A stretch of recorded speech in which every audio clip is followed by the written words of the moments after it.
sólido. Y esto tiene que ver con la movilidad que tiene una molécula en el seno de una fase gaseosa, va a ser mayor, porque tiene mayor grado de libertad en términos de movimiento, que la que va a tener en términos de un líquido donde el empaquetamiento de moléculas es mayor y considerablemente todavía mayor en el caso de los sólidos. ¿Ok? Entonces, esta tabla lo que nos hace es esa referencia. La difusividad en gases va a ser mayor que en el caso de los líquidos y va a ser mayor que en el caso de los sólidos. Luego encontramos una serie de tablas, ¿ok?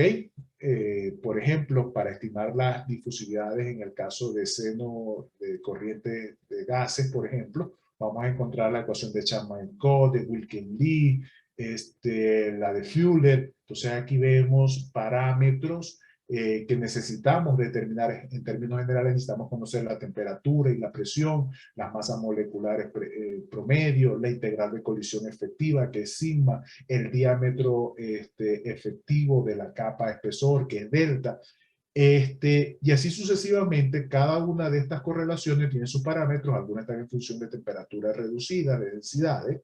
¿Qué es lo importante?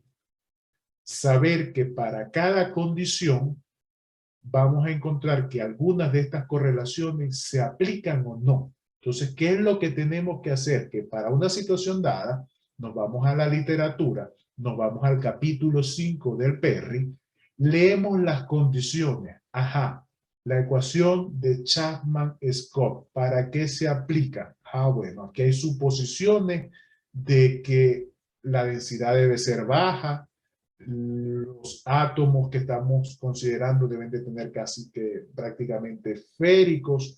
Tiene una restricción de aproximadamente 1000 Kelvin y 70 atmósferas. Entonces, ¿mi sistema se adapta a esta ecuación de Chapman-Scott? Sí, la puedo utilizar. Entonces, simplemente esto es una receta de cocina. Busco los parámetros, lo coloco en la ecuación y lo resolvemos. No se aplican algunas de las consideraciones. Vamos a ver qué pasa con la de Wilky-Lee, que es una de las más utilizadas. Vemos si se aplica la parte de Wilky-Lee, la mezcla binaria, hay compuestos polares, no polares. Si hay compuestos polares, en este caso ya tengo que utilizar Brocaut, porque estas tres correlaciones corresponden a compuestos no polares.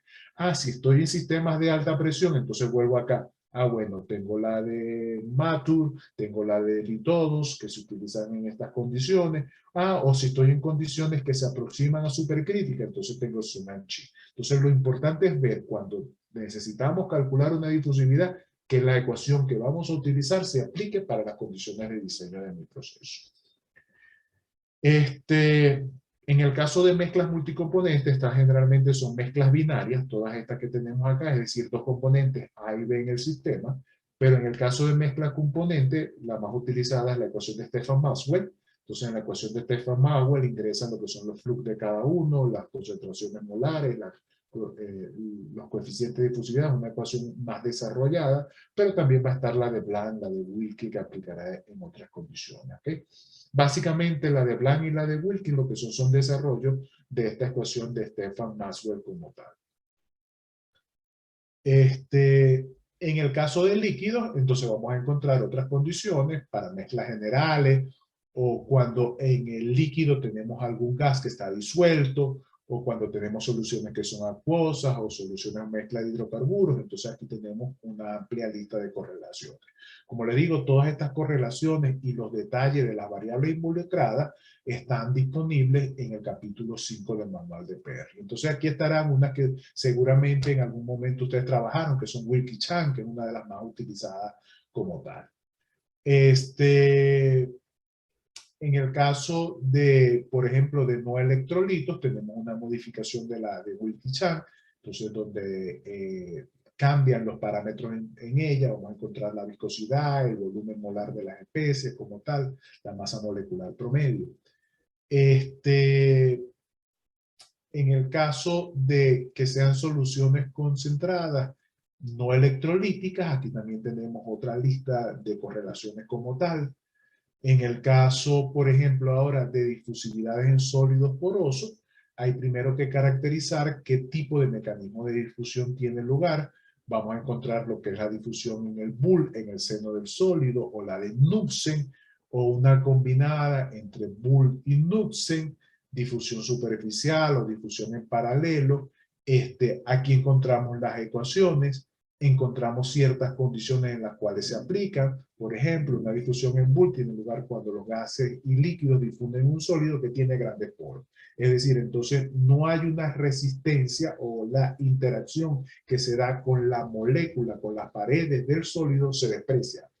Pero cuando los sólidos tienen un poro más pequeño, entonces lo que ocurre es que esa molécula que va ingresando al poro puede interaccionar con las paredes del poro. Entonces allí cobra importancia lo que es una difusividad de Knudsen como tal.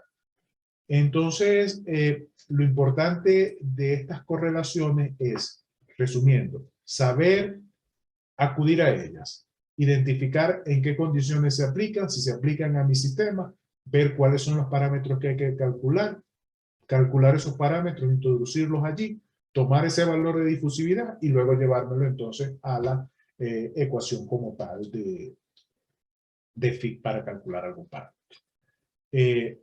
O el flux, perdón, quise decir. ¿Alguna pregunta hasta este punto?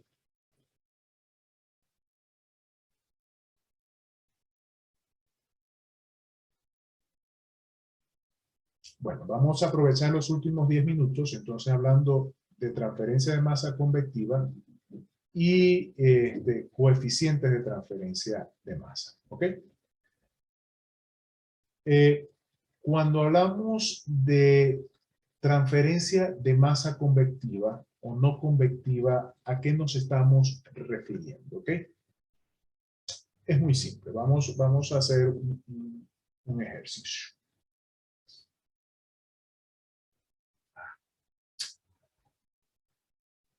Bueno, vamos a tratar de visualizar esto de esta manera.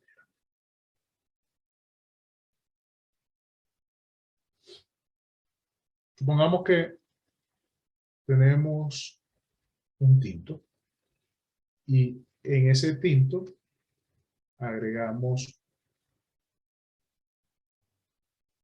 un terrón de azúcar.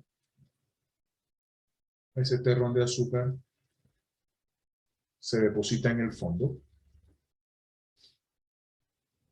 Si no hay agitación, debido al gradiente de concentración que hay del azúcar en el fondo, con respecto al que vamos a encontrar en la superficie, habrá un proceso de transferencia de masa sin convección.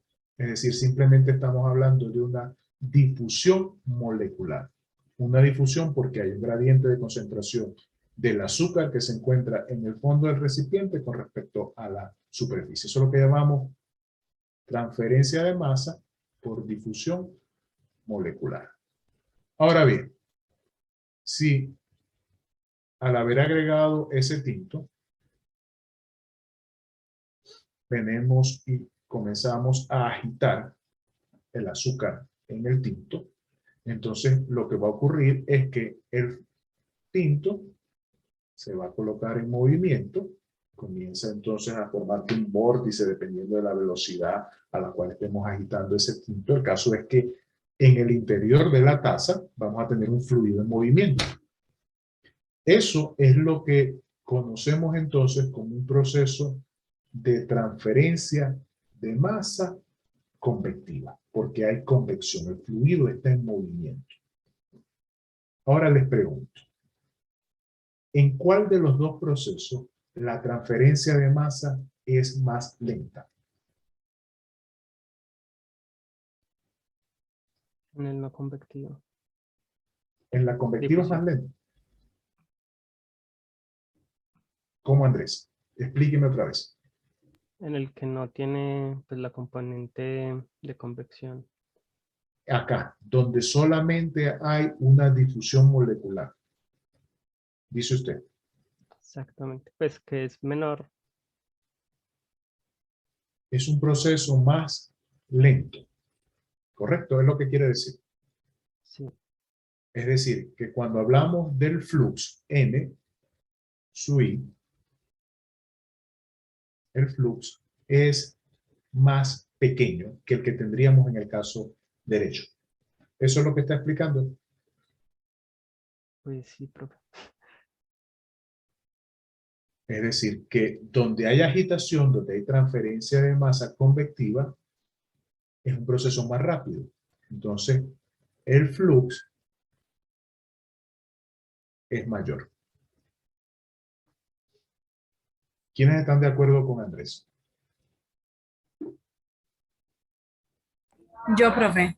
Yo también, profe. Yo también, Igual. profe. También. Entonces, ¿quién no está de acuerdo? Porque ya veo que todos están de acuerdo.